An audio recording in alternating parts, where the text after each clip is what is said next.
Hello and very good evening to all of our viewers. This is WION Wallet. I am Sumit Chaturvedi. Let's see what is making headlines in the world of business this evening.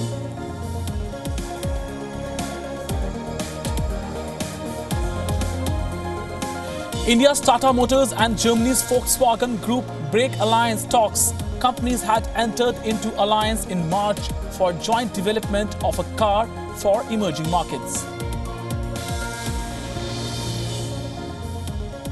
As India's telecom regulator TRAI steps in to protect consumer rights by deciding who owns data in India, telcos are crying foul, questioning TRAI's powers. And in the latest series of funding, India's e-commerce giant Flipkart has raised $2.5 billion from SoftBank.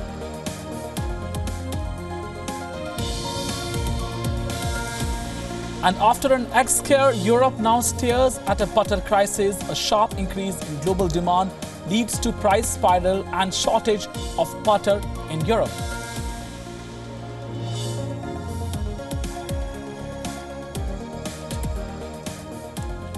Let's start with the global stories. US trade officials have agreed to investigate Qualcomm's, which is a chip maker's, allegations that Apple has infringed on patents with its iPhone 7 and other devices. The International Trade Commission will make its decision at the earliest practicable time and will set a target date for completing its investigation within the next 45 days, the Commission said in a statement. Qualcomm filed the complaint in early July asking US trade regulators to ban certain models of iPhone that contain so-called broadband modem chips, which help phones connect to wireless data networks that were not made by Qualcomm.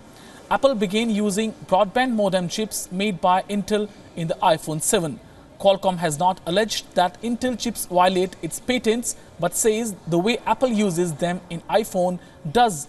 The ITC considered whether to take up the case. A group representing Alphabet, Google, Amazon, Microsoft and Facebook, though, have sided last month with Apple. And the patent wars are currently going on. Qualcomm, the chip maker, and Apple are engaged in a war of patents. US will review the Qualcomm complaint against Apple. An International Trade Commission has set date for investigation. It will happen quickly now in a time-bound and date-bound manner.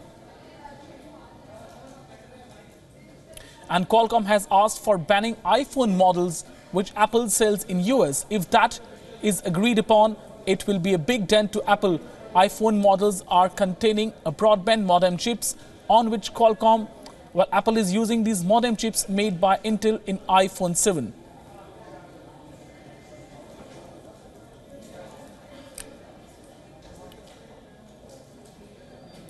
Staying with the global news, Volkswagen is facing stifling internal resistance to the sale of its Ducati motorcycle unit, threatening to derail the deal even as the process moves forward with a shortlist of 5 bidders set to submit binding offers by the end of September. Persistent opposition from Volkswagen's powerful labor unions and doubts within the car makers Porsche and Peugeot owner families about disposal will test management's resolve to sell a non-core asset to reduce corporate complexity. Executives involved have been puzzled by mixed signals since the Audi unit, which owns Ducati, only started exploring a deal after parent company leaders urged the division to do so. Employee representatives comprising half of Volkswagen's 20-member supervisory board are against this deal.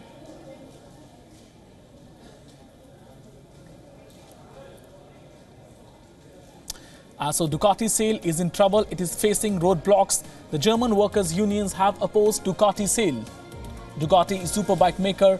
The Volkswagen that owns Audi, and finally Ducati is facing resistance to sale of motorcycle unit Ducati. And unions and family owners are resisting sale of superbike maker currently. The first round of binding offers to conclude by September this year.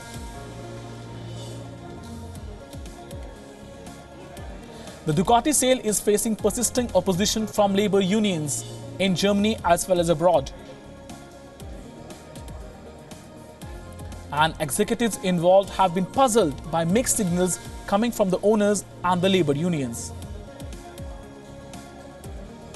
The initial offers have valued Ducati, the superbike maker, at as much as $1.8 billion, though some Indian companies have already expressed interest in buying Ducati.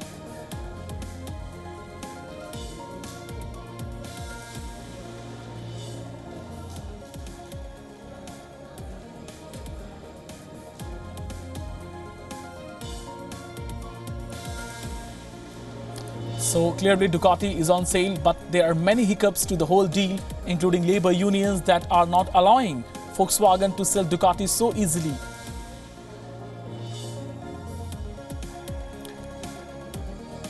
And German workers, they have opposed Ducati's sale so far.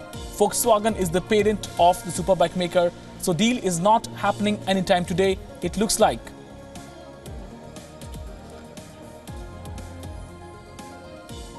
Well, Ducati is ultimately owned by Volkswagen, that is owned by the Peach family of Germany.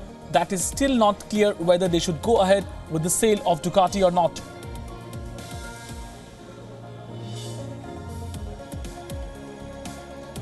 So Ducati's sale is facing hiccups. It's not finalized what has happened over there.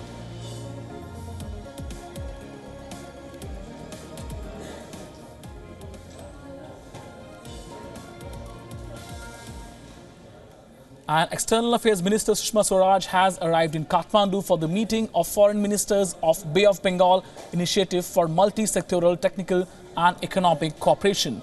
The visit assumes significance since she is meeting senior political leaders from Nepal besides Prime Minister Sher Bahadur Deuba and President Vidya Devi Bhandari. The External Affairs Minister would also be meeting her Bhutanese counterpart Tamako Dorji tomorrow. The visit comes at a time when two Nepali organizations, Nepal-China Mutual Cooperation Society and the Greater Nepal, they are also in talks. So Sushma Swaraj, the External Affairs Minister of India, is meeting Nepal Prime Minister Sher Bahadur Deuba. External Affairs Minister Sushma Swaraj has arrived in Kathmandu for the meeting of foreign ministers of Bay of Bengal Initiative for Multi-Sectoral Technical and Economic Cooperation. The visit assumes significance since she is meeting senior political leaders from Nepal besides Prime Minister Sher Bahadur Deuba and President Vidya Devi Bhandari.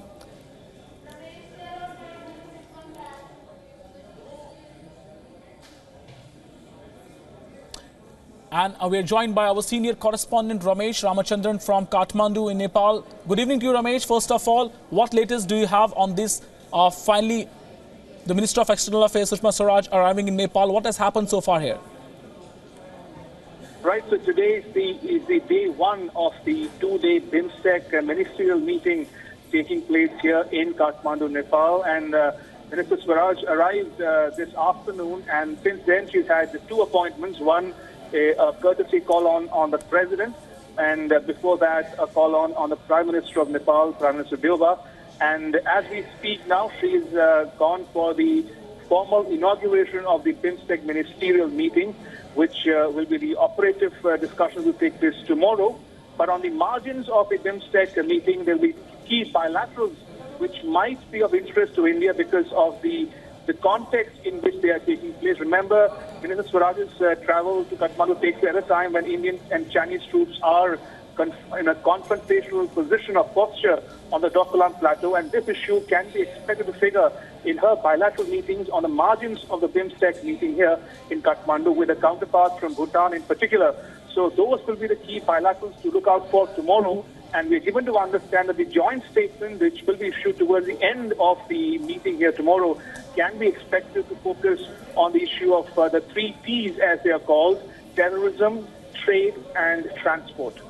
Just for the benefit of our viewers, Ramesh, can you tell us what has been the Nepal standpoint so far on this whole issue of India and China, the armies face-to-face in Doklam region? What has been the Nepalese standpoint on the issue so far? Now, historically speaking, Nepal and India have had enjoyed good civilizational relationship. They enjoy a close relationship, close partnership. Remember, this is a relationship unlike any because of the open borders and the other kind of privileges that the nationals of both countries enjoy. But that said, Nepal, for the official part of it, it maintains an equidistant policy in terms of maintaining good relations with both its bigger neighbors, namely China and India.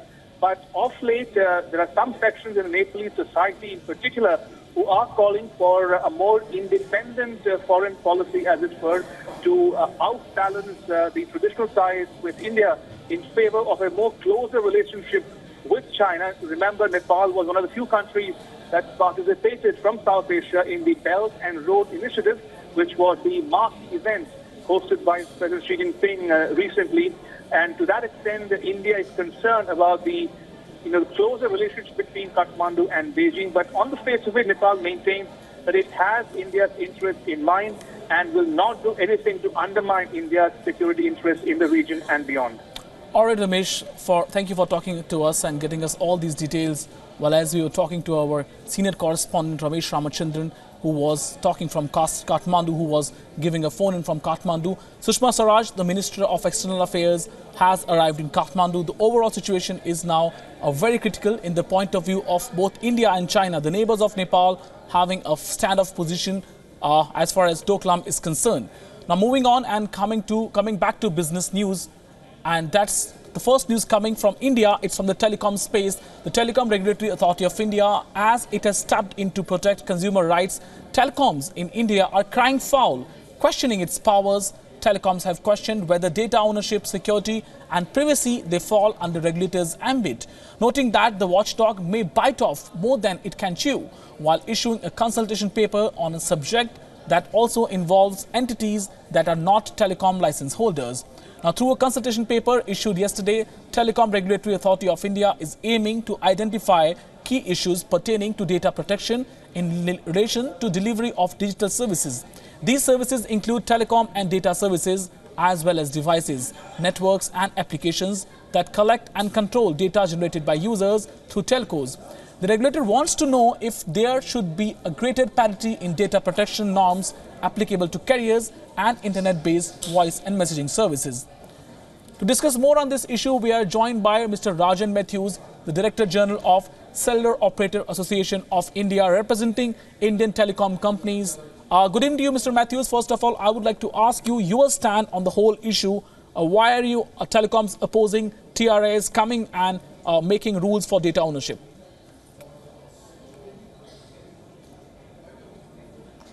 So first of all, the point that we raise is that the TRAI Act gives the TRAI very specific rights and obligations. And clearly what we are seeing here is an attempt by the regulator to go into realms that appear to be outside of the realm of either their expertise or of their ambit of responsibility as per the mandate. So we are very concerned about the overreach of the TRAI in this particular matter. Of course, the TRAI has the responsibility of looking at broadcasting and of looking at the telecom networks. But once you go outside of this, it becomes a problem because there are other jurisdictions that are involved in the resolution of this particular matter, all the way from the Law Department to the Home Department to External Affairs. There are treaty obligations. There are folks who are not licensed. The question appears, what type of a control and obligation do these entities have with any recommendation that might come from the TRAI? So I think this is really a situation where we believe that perhaps the TRAI may have bitten off more than it can chew.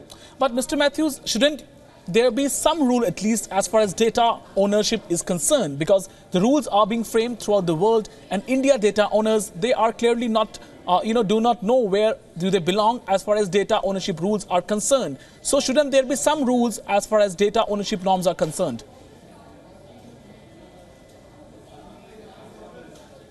So we absolutely agree that there needs to be a framework, but whether TRI is the entity that has the capability or the responsibility to deal with so wide a subject matter is really the question that is being raised. So we are saying is that yes, there are all kinds of issues with regard to data privacy. Obviously, with regard to the right to privacy, that is obviously a matter that is being looked at by the Supreme Court even as we speak. There are treaty obligations. There are issues in terms of territorial responsibilities. For example, if you should choose to send a email to Google in the US or elsewhere, what is really the responsibility of the operator with regard to what you choose to do in terms of sending that data? Are you going to involve other countries? Are you going to pull Google into this ambit? I mean, there are all of these wide responsibilities and questions. Our point all along has been simply this: given the wide nature of the question,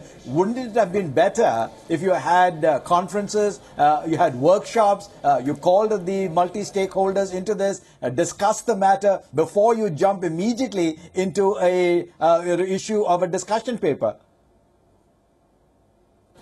All right, thank you, Mr. Matthews, for talking to us and getting us all these details. So clearly a war of words between TRAI and telecom companies, because TRAI wants to regulate data ownership while telcos are crying foul. They are saying that regulator has bitten more than it can chew. Now, going to a global story, once again, it's quite interesting in nature too. With the production of butter slowing down, Europe is staring at a severe shortage of fatty spread. The butter stockpiles in Europe are running low as people are consuming more butter at a time when prices are skyrocketing. According to a data from Euromonitor, a sharp increase in global demand has caused the rise in wholesale prices of butter to nearly double in Europe. Reports say global butter consumption is expected to rise by 3% in 2017. A French industry group representing bakers has described the situation as a major crisis.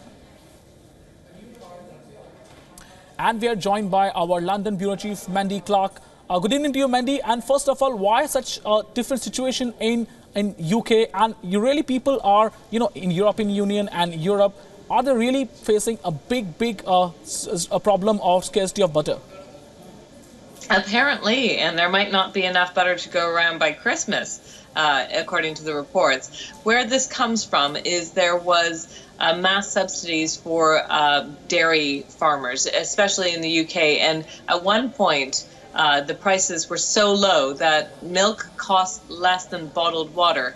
And because these dairy production companies, maybe just a few years ago, could not make money, we saw at least 1,000 farms close in the UK alone. So we see less dairy farmers, but now there's been a change in lifestyle. People see butter as no longer the big evil. For a long time, butter was seen as something that was fatty, dangerous, linked to heart disease. There's a change in thinking. So people have moved back to butter, but they don't have the producers that they once used to. So we're seeing a great increase in demand, but there's not the producers that were there. So it looks like butter shortages for the year to come. And does the government control that supply of butter and demand of butter in any way, or the food products in UK in any way? And if yes, are they thinking of doing anything about it? Well, they don't really. So a lot of the farming subsidies, this is the grants that were given to farmers, were a link to the European Union, and this brings us back to Brexit. So a lot of farmers took advantage of subsidies that would encourage them to continue farming. We saw that in Ireland, which is not part of the UK, but they certainly took advantage of this, and they had lots of dairy farmers being propped up by these subsidies. Of course, Britain is going to lose those subsidies when they step out of the European Union as part of Brexit. So it would be even more difficult for British farmers, in particular British dairy farmers, to continue to create dairy products with those lacks of those grants that were handed out by the European Union. So, it will be up to the government to offer those grants, but certainly they were quite substantial. So it's unlikely that they will have it in their purse to give it to the farmers. Last question to you, Mandy. Has it in any way impacted your life, your plate, your breakfast? Not yet, but it certainly will, and I'll be devastated if I don't have butter on my toast. So, but it has impacted my wallet. So I have noticed that the price of butter has gone up a few pence. That might not seem like much, but it does account. It's gone up apparently 20% over Europe, and they're expected to go even higher. It depends how much people are willing to pay to get their butter. All right, thank you, Mandy, for getting us all these details on this interesting story. Hope your toast is always butter and you don't feel shortage of butter anytime soon. Now, going to another story, coming to India, where once one of India's richest men, Raymond man Vijay Singhania, is now staying in a rented house. He was a big man at one point of time, but he's staying in a rented house in South Mumbai nowadays. The former business tycoon says his son Gautam Singhania is trying to ensure he lives hand to mouth, literally. Our correspondent Ekta Suri spoke to Singhania Senior. Let's hear him out. I do feel I have a right to the property I am fighting for. We have a legal agreement for it. He is backing out of it. He wants to dishonor it. I have gifted the company to him, maybe very stupidly. I gifted everything I earned in my life to him on a stupid 8th of February 2015. And since then, he is no longer the guy I used to think he is.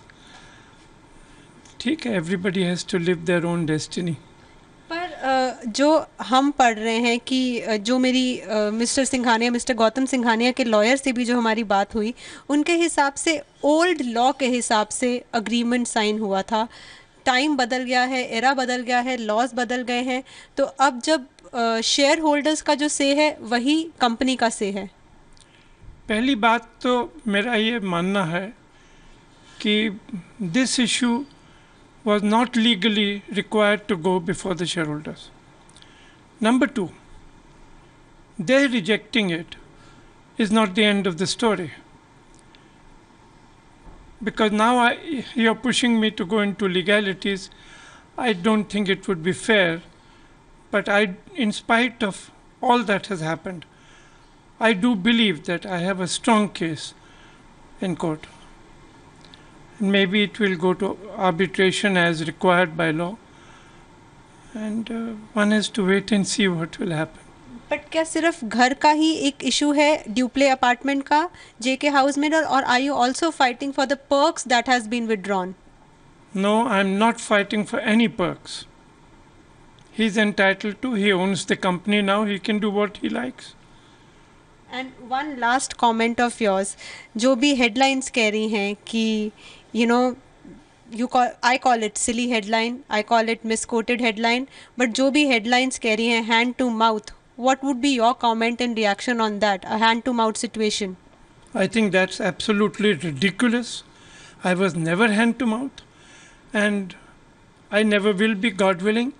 And Gautam Hari can't make me hand to mouth. He can do what the hell he likes.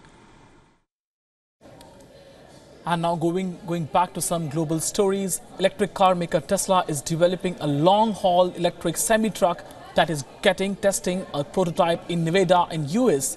Electric truck can drive itself and move in platoons that automatically follow a lead vehicle. Meanwhile, California officials are meeting with Tesla to talk about Tesla's efforts with autonomous trucks. This shows that Tesla is putting self-driving technology into the electric truck, which is going to unveil in September. Chief of Tesla, Elon Musk, said potential customers are eager to get a Tesla electric long-haul truck, but he has a doubt whether company can deliver.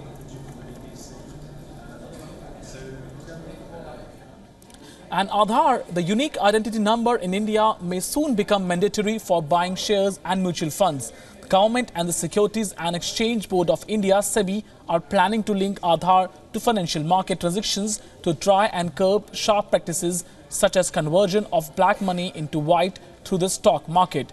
Reports say government has realized that permanent account number or PAN may not be enough to plug tax leaks. Top SEBI officials have informally sounded out select market intermediaries about possibility of linking Aadhaar to financial market transactions.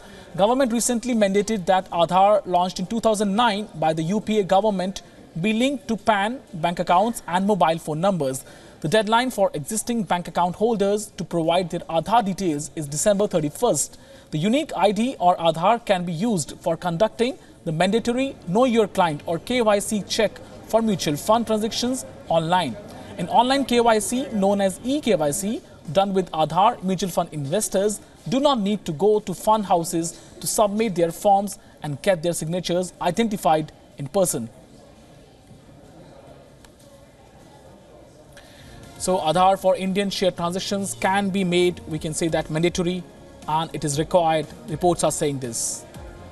Buying shares and mutual funds may need this Aadhaar number, which will be a one big development as far as share markets and mutual funds are concerned, and government is planning to link Aadhaar to market transactions.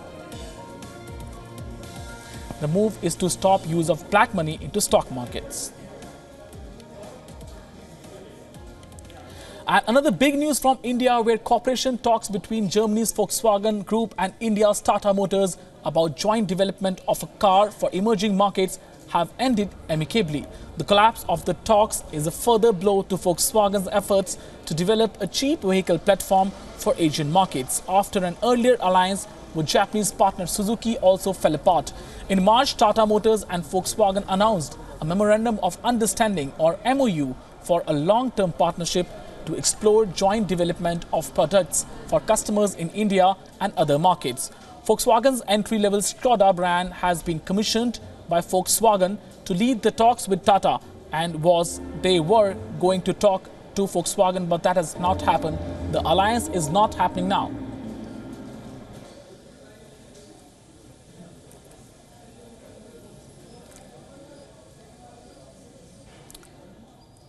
And let's talk briefly about markets. The 30-share Sensex in India was down 266 points or 0.84% at 31,531. The 50-share Nifty also managed to hold 9,800 level at close, down 87 points. The big impact came from geopolitical tensions that are in Asia.